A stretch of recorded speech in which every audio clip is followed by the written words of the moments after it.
Dans les paradis fiscaux. D'accord. C'est vrai. Hein. C'est ça ce qu'on appelle en France, les paradis Les paradis fiscaux où on ne fiscaux. paye pas d'impôts. Ouais. C'est-à-dire Monaco. Ouais. Exactement. Tu feras ta retraite à Monaco pour ne pas payer d'impôts?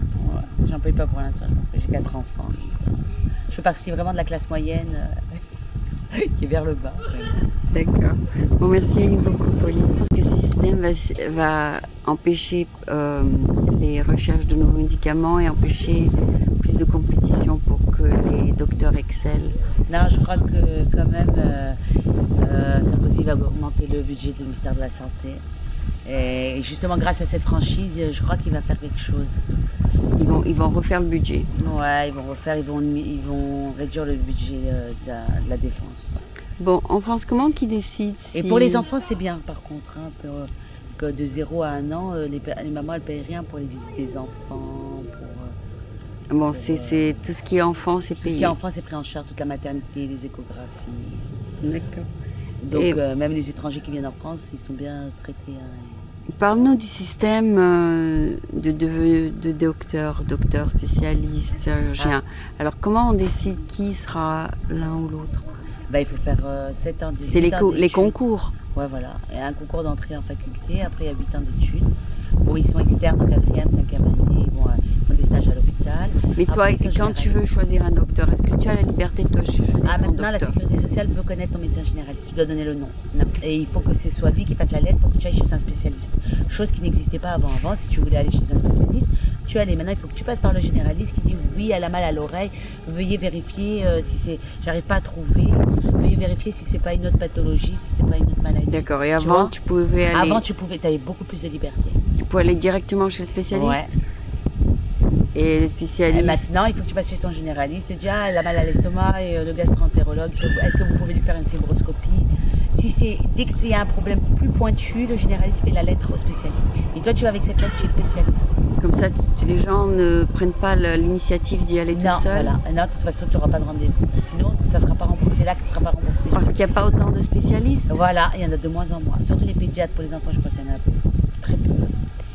Et il y a des spécialités qui se veulent plus se faire parce que les gens, ils veulent que être, je crois, ophtalmo, il n'y en a pas beaucoup. Gynéco, ça tend.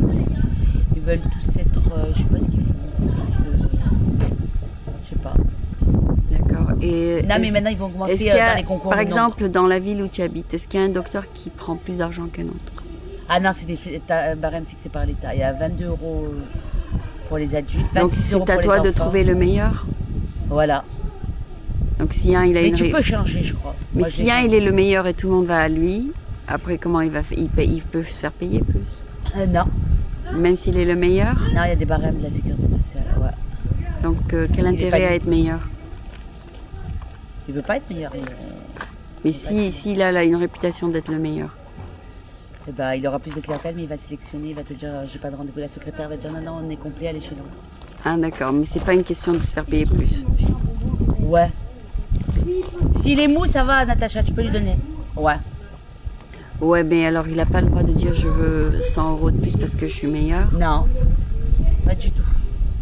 Mais toi, en Amérique, vous avez le droit? Ouais, par exemple, toi, en plus de ce que la... Que les professeurs dans les hôpitaux, par exemple, un professeur qui est chargé de stérilité ici. Par exemple, il y en a un qu'elle connaissait, Elisabeth, qui a travaillé à l'hôpital Clément. C'est un professeur.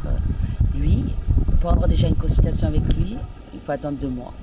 Et après, pour les problèmes, parce qu'il avait réussi à faire des trucs vraiment, je sais pas, il avait réussi à faire tomber enceinte des femmes qui vraiment avaient fait des fécondations in vitro, des trucs. Mais lui, il l'avait fait, mais il a des méthodes. Et ben lui, il se fait payer pas par la sécu, mais privé. Il y a de l'argent qui lui est donné de main à main, comme ça, il faut être riche alors. D'accord, donc c'est... Dans certaines spécialités, effectivement... tu peux payer en plus. Ouais. Mais si le docteur... Mais les généralistes, ils se valent tous parce qu'ils ont les mêmes études. En gros, c'est pareil. Diagnostic des angines, des trucs. Les généralistes sont payés les mêmes. Après, c'est au nombre de clients. Il y en a qui te font revenir 2 fois, ils ne te donnent pas le bon antibiotique la première fois. Puis ça, tu reviens la 2e fois, tu as payé 2 fois. Ah bon? Ah, il y en a plein qui font ça. Ouais. Mais maintenant, les antibiotiques, c'est pas obligatoire. Ils disent que le corps, il doit combattre parce que les antibiotiques, maintenant, les germes sont devenus très résistants. Alors, ça sert à rien de les donner. Le corps, il fabrique lui-même ses antibiotiques. D'accord.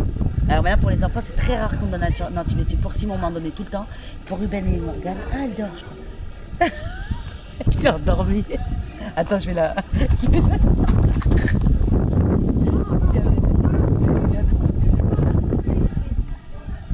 Vous savez quand elle est mignonne? Le matin, elle a fait son bain, elle s'est détendue. Elle est bien. D'accord. Elle est heureuse. Donc malgré que... Ruben mange des bonbons. Alors pour qu'un docteur soit stimulé d'être meilleur qu'un autre docteur, il doit devenir spécialiste. Ouais, il n'a pas besoin d'être stimulé. Je veux dire, lui, il sait qu'il est bien, qu'il rend un service à la communauté, qu'il va soigner des enfants, des angines, tout ça. En général, ils veulent pas gagner. Ils travaillent déjà 10 heures par jour, à 20, 22 euros, 26 euros pour les enfants. Ils gagnent largement leur vie. Hein. Bon, d'accord. Mais dans les campagnes, ils ne veulent pas s'installer. Parce qu'ils doivent faire des kilomètres et des kilomètres des fois pour aller voir des personnes âgées. Donc des fois, l'État il leur dit allez vous installer dans ce village. Il a pris sa retraite, l'ancien médecin, et personne ne veut y aller. Et maintenant, il y a un problème de ça. Il y a des zones rurales où il n'y a pas assez de docteurs. Voilà, là c'est grave. Il y a un médecin pour 1000 ou 2000 habitants et c'est très grave ça. Et personne ne veut déménager là-bas? Alors ils leur donnent des primes en plus. À l'État, ils essayent de les motiver à aller dans cette campagne, près de la montagne, tout ça. Il n'y a que des personnes âgées qui n'ont pas de voiture, il faut vous déplacer chez eux. Et bon, il y a certains médecins, des jeunes qui disent bon, je vais aller avec ma famille m'installer en Auvergne ou dans le camp. 2 ans. Voilà. Mais c'est très dur de les fixer. Là, il y a un problème dans les campagnes. Les grandes villes, ça va. La plupart des docteurs sont formés à Paris? Ouais, je crois. Toutes les universités sont... Non, il y a Rouen, il y a des autres. Les grandes villes, Lyon, Bordeaux. Et donc, pour rentrer dans l'école de médecine, il y a un concours? Voilà. Comme avec toi? Ouais. Et il faut... Mais il y a un nombre, mais maintenant, ils vont augmenter ce nombre-là parce qu'ils se sont aperçus qu'il n'y a pas assez de médecins. Il y a trop de médecins qui vont prendre la retraite là, en 2007-2008, qui ont 60 ans, les enfants du baby-boom. Ceux qui sont nés en 48, ils vont partir là. Il y a besoin de très embêtés. Même si c'est des professions libérales et qui continuent jusqu'à 65 ans et tout, dans 4-5 ans, on va avoir vraiment un manque... de docteurs. Ouais. Il faut les laisser rentrer alors. Il faut les laisser là. Là, ils vont faire plus facile. Là. Ils vont augmenter, ils vont laisser les étudiants un peu réussir. Ouais, là-bas, c'était trop difficile avant. Avant, c'était trop difficile. Mais là, je crois qu'ils vont laisser parce qu'il y a trop de gens qui vont aller en retraite. Et pour aller en école de médecine, c'est cher? Ben non, il faut aller à l'université, c'est tout. Tu as une bourse et... D'accord, et tu es dans la bourse. Ouais. Et tu rembourses mais il faut quand même être logé chez ses parents. Si tu as un logement tout seul et tout ça, tu galères quand même. D'accord. Les étudiants, ils sont pauvres. Ils se sont aperçus que les étudiants sont très pauvres. Ils doivent faire un job à côté, ils n'arrivent pas à réviser, c'est pas évident. Donc à moins d'avoir des parents qui financent. Ouais, en vérité, il vaut mieux avoir des parents un peu solides quoi, pour faire des études. D'accord, parce qu'il faut payer la chambre, il faut payer la bouffe. En général, les parents, ils aident tout le temps. Mais l'État paye que les profs. Voilà, ils payent les livres, un peu la nourriture. T'as quoi? T'as 200 ou 300 euros par mois. Je sais pas combien elle a, Laura. Mais elle a vécu seule à Rouen l'année dernière pour passer le CAPES. Elle n'allait jamais dans sa chambre. C'est Evelyne qui a aidé. Enfin, tout le monde a été sollicité et finalement. Pour l'aider à payer la chambre. Ouais.